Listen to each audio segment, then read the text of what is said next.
या दिनानिमित्त नवरत्न माध्यमिक विद्यालय सादर करीत आहेत संविधानाची जनजागृती।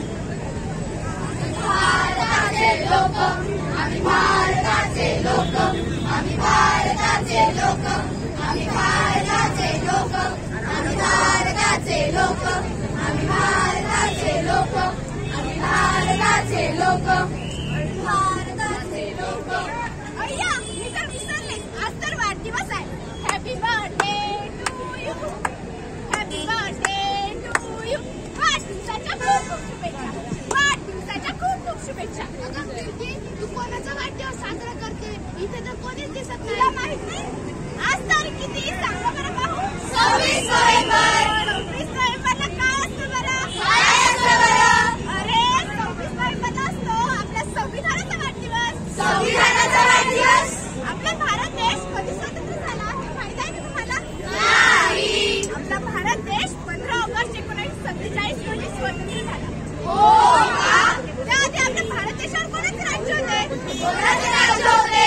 त्याआधी आपल्या भारत देशावर इंग्रजांचे राज्य होते। हो का? 26 नोव्हेंबर 1946 रोजी आपल्या भारताची निर्मिती झाली व 26 नोव्हेंबर 1949 साली आपल्या संविधानाला मान्यता मिळाली। म्हणूनच 26 नोव्हेंबर हा दिवस आपण संविधान दिवस म्हणून साजरा करतो। अरे पण संविधान लिहिले कोणी? संविधान लिहिले डॉक्टर बाबासाहेब आंबेडकर यांनी। हे लिहिण्यासाठी त्यांनी खूप अभ्यास केला, म्हणून त्यांना संविधान निर्मितीचे शिल्पकार म्हणतात। डॉक्टर बाबासाहेब आंबेडकरांना संविधान लिहिण्यासाठी 2 वर्ष 11 महिने 18 दिवस लागले। हो, सर्व ठीक आहे, पण संविधानाने आपल्याला दिले काय? दिले काय? संविधानाने आपल्याला दिले न्याय, स्वातंत्र्यता, समता आणि बंधुता।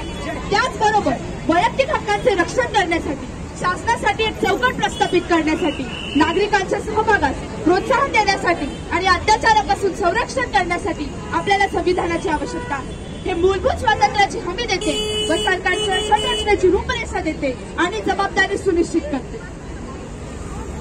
भारताचे लोक आम्ही, भारताचे लोक आम्ही, भारताचे लोक आम्ही, भारताचे लोक आम्ही, भारताचे लोक आम्ही, भारताचे लोक आम्ही, भारताचे लोक, भारताचे लोक। चला तर मग बघूया संविधानाने आपल्याला कोणकोणते मूलभूत हक्क दिले आहेत। आज समाजात आपल्यावर अत्याचार झाला तर त्यावर न्याय मिळवण्याचा हक्क आपल्याला संविधानाने दिला आहे। समाजात धर्म व जात यावर भेदभाव न करता भारतात कायद्याचे राज्य स्थापित करणे महत्त्वाचे होते। संविधानाने कायद्याचे राज्य प्रस्थापित केले, जो भारताच्या राज्यघटनेशी बांधिलकीचा आधार आहे। या व्यवस्थेची स्थिती परिभाषित करणे, संविधानाचे उल्लंघन करणारे विविध सरकारी कृती कायदे अवैध ठरवण्याचा अधिकार मला संविधानाने दिला। काही मग पोलिसांनी शाळेत चालली कोणी दिला तुला हा हक्क? मला शिकण्याचा अधिकार हा संविधानाने दिला आहे। मलाच नव्हे तर सर्व मुलींना शिकण्याचा अधिकार हा संविधानाने दिला आहे।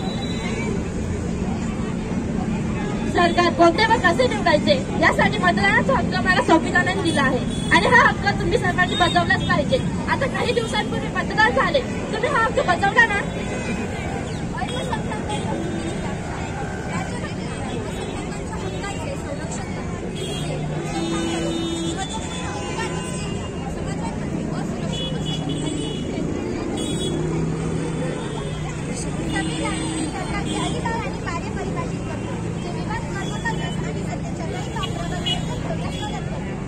चला तर मग आपण सर्वांनी मिळून या संविधानाचे पालन करू। भारताचे लोक आम्ही, भारताचे लोक आम्ही, भारताचे लोक आम्ही, भारताचे लोक आम्ही, भारताचे लोक आम्ही, भारताचे लोक आम्ही, भारताचे लोक आम्ही, भारताचे लोक आम्ही, भारताचे लोक।